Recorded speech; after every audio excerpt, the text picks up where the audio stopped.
Nasa 9.3 million pesos po na tulong pinansyal po ang ipapamahagi sa 480,000 na magsasaka at mangingisda po sa Ilocos Region. Para sa detalye ng balitang yan, kasama natin si Idol Jam Victorio. 104.7 IFM Report.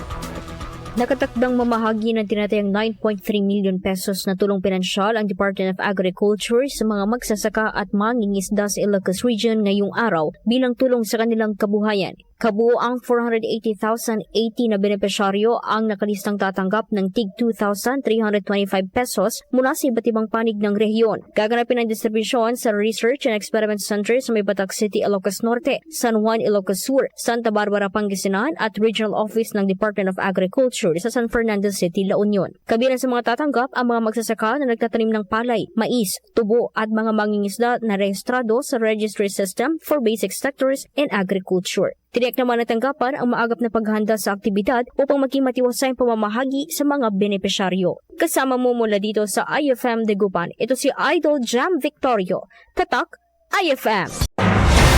IFM News. IFM News. IFM